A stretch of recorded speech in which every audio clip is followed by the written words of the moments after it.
I'm Logan Crawford, and right now on Spotlight, we're talking about an intriguing book. It is called In Search of the Animalcule. It is written by Dr. Stephen L. Berk M.D. He weaves an inspiring tale of resilience and discovery as young Jacob, born in 1847 in Vienna, embarks upon a quest to uncover his family history and is thrust into a world of scientific exploration. He finds himself working alongside such historical figures as Louis Pasteur and Joseph Lister. We're delighted to have the doctor join us today on Spotlight. We thank the folks at Atticus Publishing for helping us put him in the spotlight today. And we ask viewers like you to support writers like him by subscribing to our channel. Doctor, thank you so much for being our guest. Yes, I'm very glad to be here. Thank you.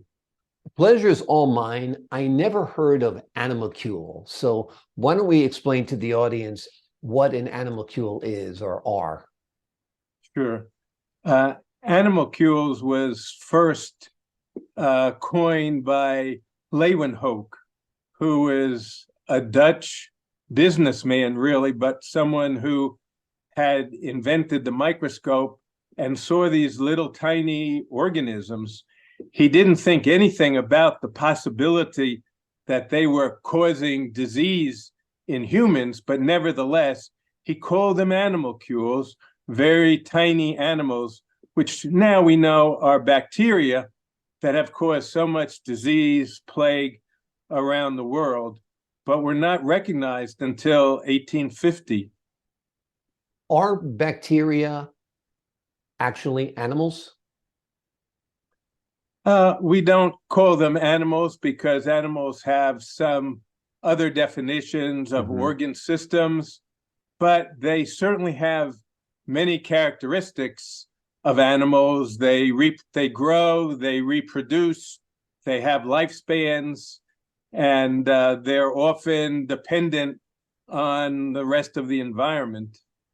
Yeah. It's interesting. This book starts out with Jacob basically losing his mother. And we forget how deadly childbirth was back in 1847. It was it the #1 killer perhaps of women at that time? Tell us a little bit about the backstory of the death of Jacob's mother. Right.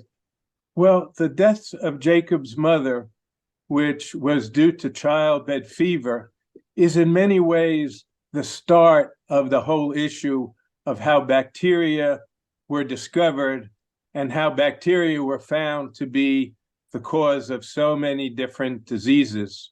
And what happened in 1847 in Vienna is a physician named Semmelweis realized that on the physician ward, the physicians that were taking care of women and doing the delivery, there was a high incidence of death during childbirth. But in a different ward, where mostly the deliveries were done by nurses, there wasn't much childbed fever. Well, these physicians, who were actually Vienna-trained, very knowledgeable physicians, would, after the deliveries, often go down to the autopsy room to look at the various patients who have died to try to figure out why they died. And so their hands were contaminated. And Semmelweis recognized that there was something very wrong on these wards, that childbed fever was caused by something on the hands of physicians. And when he put a chlorine bath there, physicians to wash their hands, childbed fever almost completely went away. Now, he never said that it was bacteria on the hands of the physicians, but that's when individuals started thinking about, well, what was on the hands causing this problem? And then when Pasteur in France discovered that bacteria were causing wine to be spoiled, began to put 2 and 2 together and wonder whether maybe those same bacteria or animalcules were the responsibility of childbed fever. So all of these ideas started to develop somewhere between 1847 and 1860. I think it's amazing. Bill Gates says the most impactful thing he's ever done has been to give screens to people living in impoverished conditions in Africa because it protects them from mosquitoes. And here you have doctors back in, the 1840s, 1850s, realizing that washing your hands, a simple process like this, is perhaps one of the most significant things we can do to stop the spread of disease. That's right. Yeah. And when I wanted to write about the beginnings of infectious disease, the great physicians, some of them martyrs, who fought against infectious disease, there was no better time to write this as during the COVID era, where some of the lessons were the same. Yeah. And washing one's hands was a critical part of controlling the COVID outbreak. Exactly. Although viruses are not considered animalcules. True. And But viruses, yes, and viruses caused a lot of confusion later on in the 1860s. Some confusion, particularly with Pasteur, who thought he saw some diseases like rabies. He was sure must be an infectious disease. Mm-hmm. But with all the hours he looked under the microscope in the saliva of individuals who had rabies, he would never find the rabies virus because it was too small to see through the microscope. So it took many more years to realize that while a lot of bacteria were very easy to see in the 1860s, like anthrax and Koch, but everyone continued to scratch their heads on smallpox and rabies and diseases which were later to find out to be viruses that could only be seen by electron microscopy many decades later. Now, if you listen to sci-fi at all, obviously we had a risk of bacteria, which is highly curable now, viruses that we're starting to get a handle on. The new threat appears to be, if I'm not mistaken, fungi or funguses. Yeah. Well, the reason that fungus is been an increasing problem for the last probably 20 years is that when we start using very powerful antibiotics that can get rid of all bacteria, it leaves kind of an opening for organisms like Candida. So you'll see fungus infections, particularly in those who have already received a lot of antibiotics to kill various types of bacterial infection. Yeah. Fascinating. Why did you decide to write this book, Doctor? It was obviously targeted towards a layperson to inform the public about the miraculous history of our scientific and medical advancements. I think a big part was that I knew we had this just incredible story that to think about in the 1850s, with so many individuals around the world dying from all kinds of plagues and diseases, whether it was cholera or plague or pneumonia, that nobody had any thought, nobody in the world had any thought or said that these diseases were caused by bacteria or things or animalcules too small to be seen.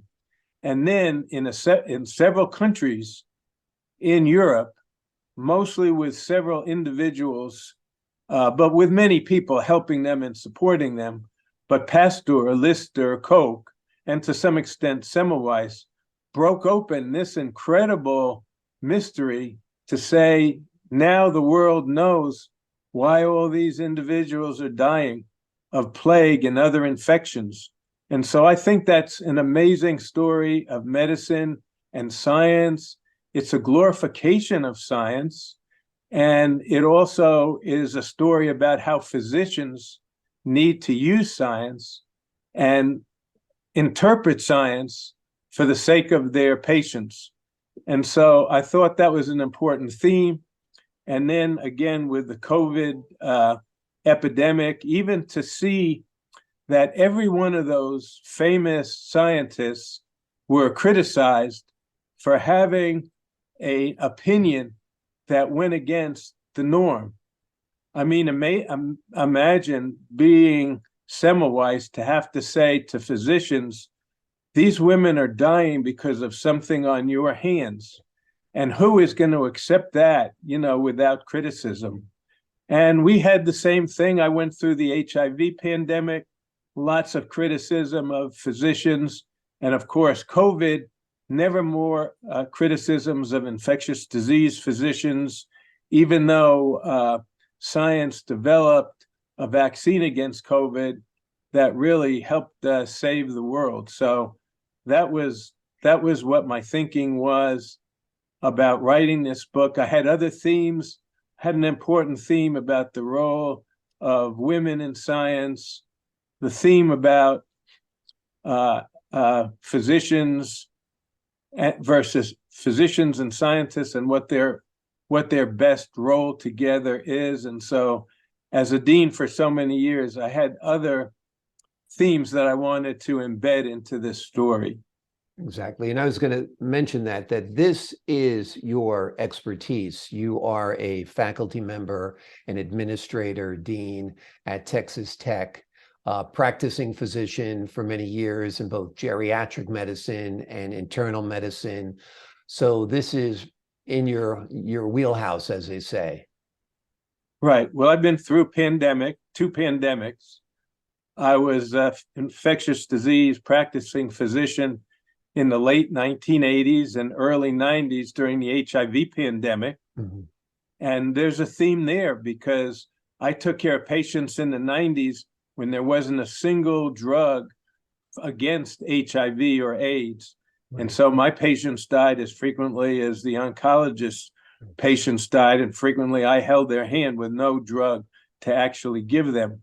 But now, as I teach the medical students, there are 30 different drugs, 30 different treatments for HIV, 6 different ways of attacking the HIV virus. And it all came out of science in my lifetime. And I find it truly an amazing testimony to science and how science can save us. Yeah, it's a shame we live in such a polarized world where, as you said, in this day and age, there'd be anti-Semmelweis Facebook pages saying that they're trying to control you by getting you to wash your hands. Yeah. So we live in kind of a crazy age. But I also lived through that epidemic or pandemic of AIDS. And starting with Rock Hudson, I was a young journalist, and we were scared to death when we interviewed somebody who had AIDS. We would carry things in our hands so we wouldn't have to shake hands. Frightened. And now, whatever it is, 40 years later, HIV seems like for most people, it's a very controllable disease where, absolutely, viral load is basically undetected if treated right, correct? Yeah. The average lifespan for HIV is in the 70s, which I find unbelievable, as I remember seeing all those young individuals die in their 30s. Yeah. That, yes, it's totally controlled disease, and we will actually have better and better treatments. And I think we may at some point actually have a cure instead of just a control. Wonderful. And basically, out of this treatment comes many others. I mean, so viruses which were generally untreatable 40 years ago are now highly treatable, from HIV to hepatitis to COVID. Absolutely. Yeah. Amazing life you have lived, Doctor. We appreciate you writing about animalcules. But there was an interesting footnote when I was reviewing your background, was back in 2005, you were actually kidnapped. It kind of blew my mind because, you don't live in the demographic area where you expect a man of your age to have been kidnapped and so forth and so on. Tell us a little bit about that. I know it was also the subject of a true crime book for you as well. Yes. So that happened in Amarillo. At that time, I was the regional dean of the School of Medicine there, but my kidnapping had nothing to do with that. There was a very dangerous criminal who had violated parole and was trying to leave Texas and just needed to rob somebody. And I was the one who had left my garage door open. It was one of those back alley garage doors. Mm-hmm. It was on a Sunday morning, and I was writing back and forth with my son in college about his term paper. And I turned my head, and there was a very agitated individual with a shotgun to my head asking if I had any guns, and I said no. He asked if there was any family members in my home. I said, yes, my son is in the basement. He's soon to go to church. He wanted money, but I actually didn't have hardly any money in my wallet. Took me down to the laundry room to wait to see what would happen to my son. My son came up, kind of like you see on TV. I leaned out of the laundry room to say goodbye very calmly, have a good day in church. And he left by the front door and didn't know that there was anybody there. And then basically what this was a not uncommon crime where he put me in the front seat of his SUV. He was in the back with his shotgun, and we drove to an ATM machine where he wanted me to get $500. Mm-hmm. I didn't know my PIN number because I didn't do my family's banking, and so that wouldn't work. And so we just drove around as he tried to figure out what to do with me, probably recognizing that when you kidnap somebody, it's pretty serious. Yeah. And in fact, I didn't know the date at the time, but when a middle-aged man is kidnapped, he has about a 50-50 chance of being a homicide. But just briefly, what the book is about is that as a physician, I dealt with so many different types of people, agitated, anxious, drug addicted, which he was. Some of my HIV patients got their HIV from drug addiction. So we were able to actually go back and forth, and I treated him like a human being and with respect. And at one point, he even was telling me about it because he knew I was a doctor because he looked in my wallet. He asked me about, he said he was having really bad back pain. And I told him, yes, well, you know, back pain gets exacerbated by stress, and you're under very stressful circumstances right now, you know, being a kidnapper and all, it's pretty stressful. But anyway, after going back and forth, it's a more complicated story, but eventually he decided to leave me off in a safe place in the middle of nowhere. But Texas law is very harsh in West Texas. And see, he got 2 consecutive life sentences. He was on the FBI list, and he actually had hurt some other people along the way. So I wrote a book called Anatomy of a Kidnapping.